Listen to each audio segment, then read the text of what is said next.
Hello guys and welcome to Europa Universalis 4.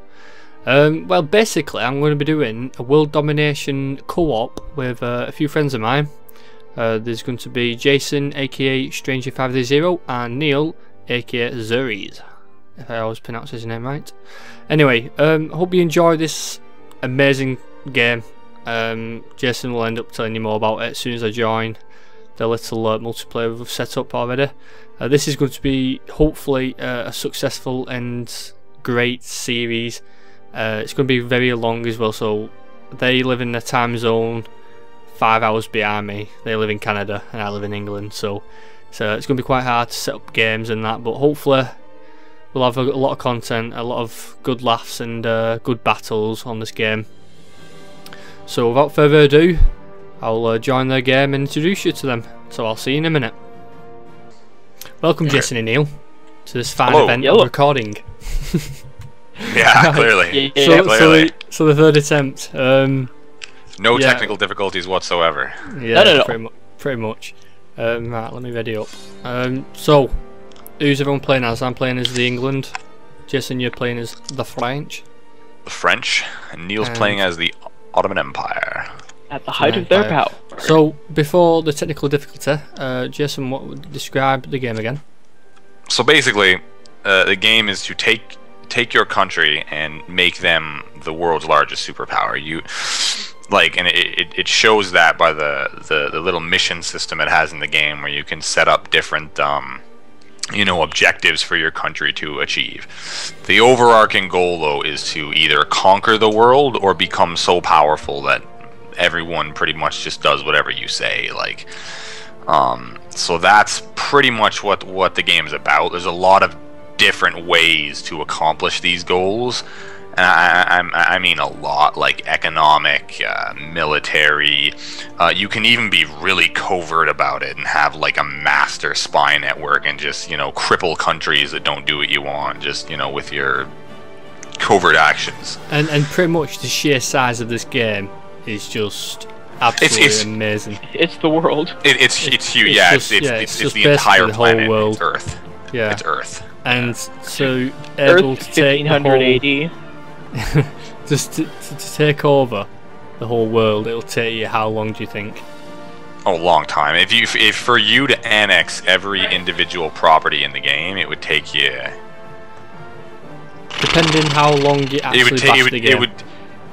It'd take you maybe a year, maybe even more. Well, I don't know. I mean, it depends how much time you're putting into the game. I mean, if you're playing non-stop, you could probably do it in a couple months.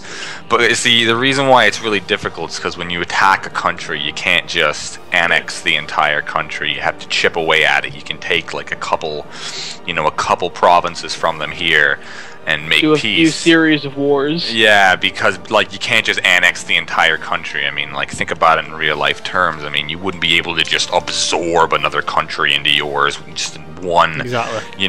Yeah, you just don't have the manpower. They'd be rioting and revolting, and they just it wouldn't work. Right. Okay. Right, so that's pretty much the ins and outs of it. Would you like to start the game? Well, let's start. So what's your plan of action then? Because I know that previously I was in the process of taking out Scotland. It looks like it from here. What is your course of action? What I'm doing right now is I'm attempting to curb German aggression, because they are stacking a lot of troops on my borders, pretty much all the Holy Roman Empire provinces. They've already told me to relinquish 2 of my territories to them because they're quote-unquote unlawful. That's not happening. So pretty soon, I'd say in the next 10 years, I'm going to be at war with Germany. It's going to be a pretty big, with the Holy Roman Empire, it's going to be a pretty big war. So before that happens, I'd like to have colonies in the New World. So I don't anticipate things going to crap. Hopefully they don't get that bad. I'm hoping I can push them back and maybe even get some German land. But I would like to start making colonies in the New World ASAP. That sounds good. Right, okay then. Niell. So Niell, what's your plan of Yeah, Neil, action? what's your plan of action? Consolidate at home. There's a lot of Greek Orthodox to the north. I mean, hell, Ottomans have all of Greece. I need to consolidate that, or Yeah. I'm just gonna have roving riots. Right, Yeah. so I actually see the Ottomans now, so I'll actually send you and improve relationships with you, because at the moment we don't hate each other. It's just that for some reason the English hate you more than you hate us, which is weird considering that you're miles away. In other words, I'll actually play on political map mode because I feel like I see everything easier. What map mode would you do to prefer? Do you prefer terrain, political? Political is better just because you could see every country and all of their borders as clear as day. So something terrible's just happened Oh, via an event, and I may end up being at war with the Pope in a couple seconds. Being at war with the Pope. Oh, that's no good. Yeah, there was a little event, and you see that little territory just above Provenance. There's a papal state territory. I had an event where my people demanded I annex that territory from them. Yeah, okay. Or else, like, it was either I lose 2 stability, or I gain a Casa Bella, which is a cause for war against the against that territory. So I may actually end up going to war with the papal state just so I can get that territory. seems legit. So right, that's, Yeah. why am I? Right, I need to bring back my relationships with them because now I can pretty much. Oh yeah, I was going to take the Highlands. The Highlands, yeah. Yeah, because in order for me to make England Great Britain, I need Lothian, which is known as Glasgow today, Aberdeen, and I think Fife and Ayrshire. I think them two are the main ones. Once you take the Highlands, what you can probably do is trade in every single province they have except for Lothian, and they'll probably go for that. Yeah, and then in order for me to take Lothian, then I have to Attack them again. Yeah, attack them again pretty much. Which in a sense, it makes the game good and long in a sense, because like you said, you can't annex a full country because it's kind of overwhelming in a sense. Well, the thing is, believe it or not, it works the same for you too. Let's say you were playing as the Scottish and the British wiped you out. They conquered every territory. The game wouldn't end for you. You would literally be able to wait it out, and they would take some territories from you, and there would be peace. That's how it works. Yeah. So, Neil, what was your plan of action again for the Ottomans? Were you going to strike?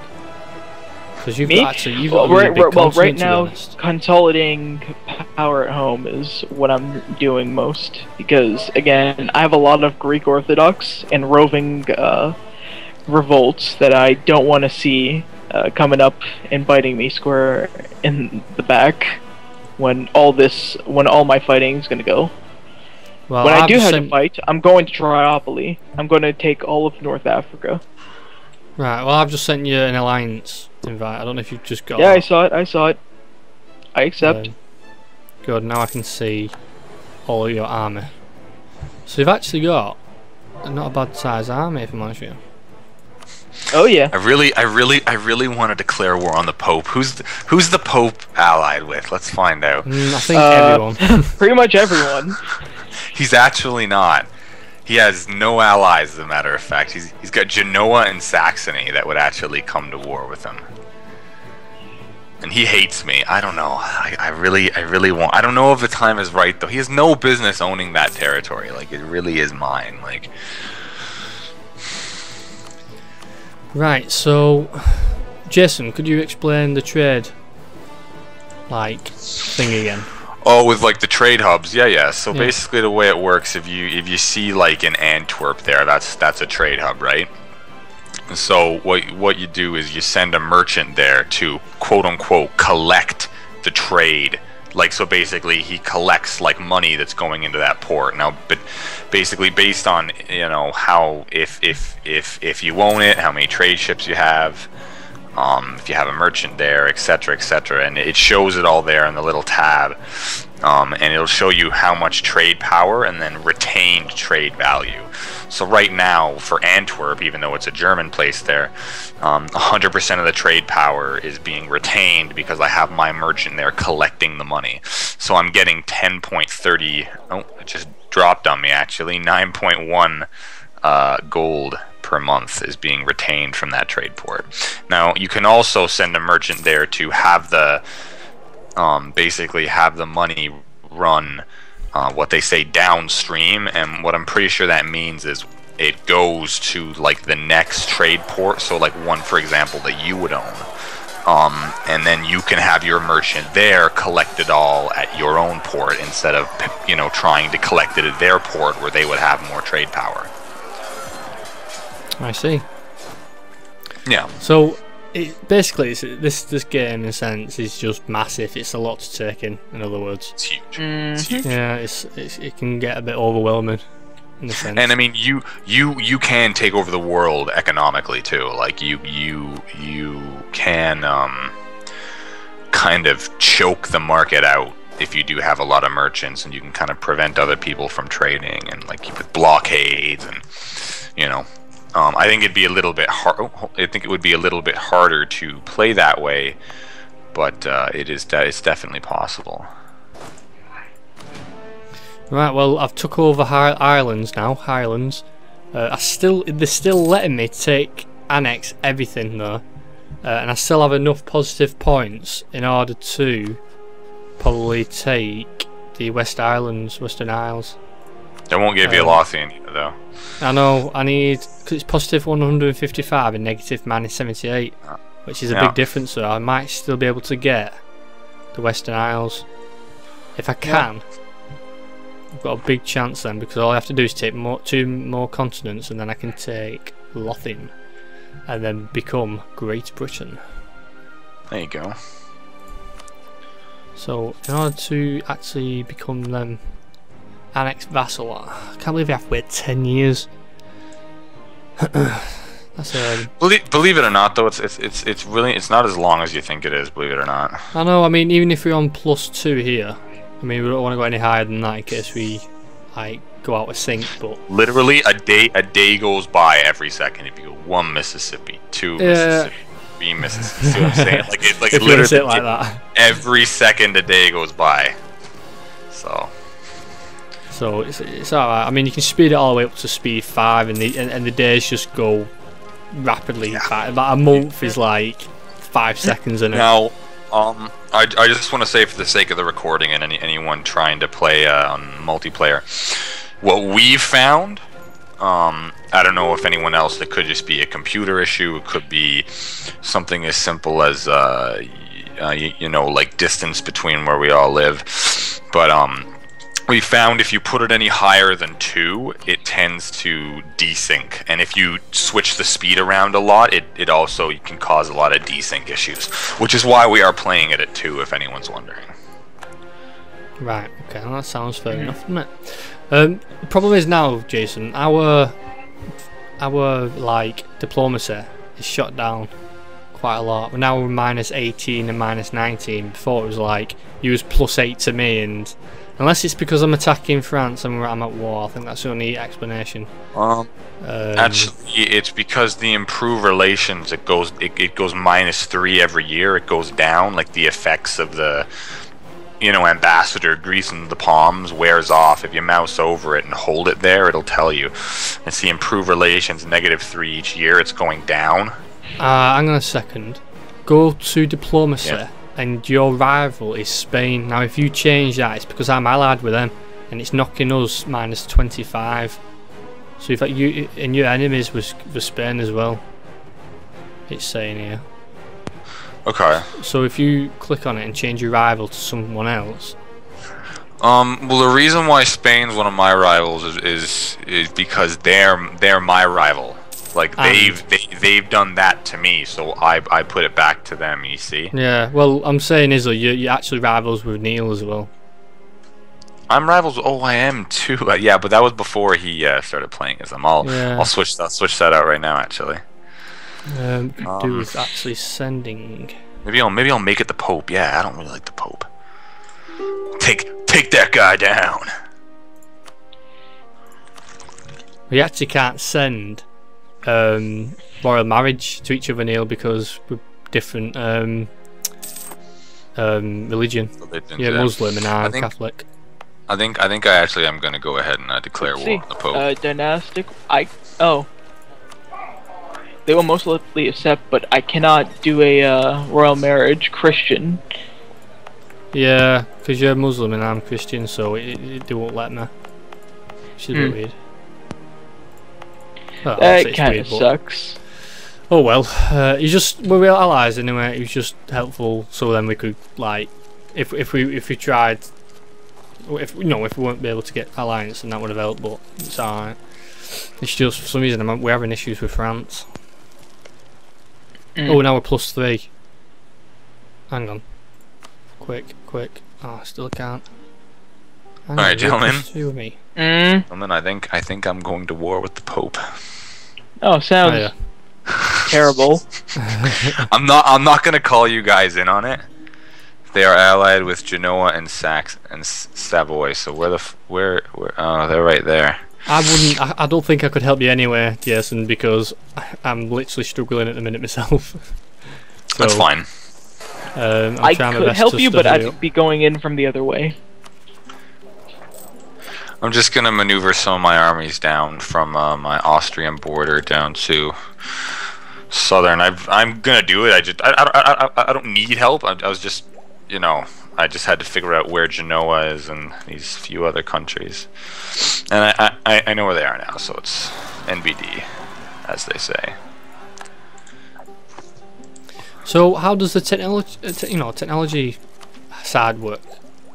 Because it's quite hard to actually level up and get ideas and whatnot. As strange as this sounds, though, me and you are actually teching up faster than Niell. I know it seems slow, but the Western European factions gain it the fastest. They have the cheapest. Like for me right now, to get my next military technology, it's going to cost me. Well, that's a lot actually. It's going to cost me 750 to go to level 9. But Niell, for example, it would cost him a lot more than that to get to level 9. You see what I'm saying, right? I definitely need to increase my. Let's have a look. Definitely the administrative side, because I need to start increasing my buildings, like my trade, marketplace and whatnot. So increasing my local trade power and the constable or constable, whatever it is. I guess it's constable. Constabulary. You're a constabulary. I hope local so. tax modifier plus 20%, so I need it. Oh, I've took over the Western Isles now.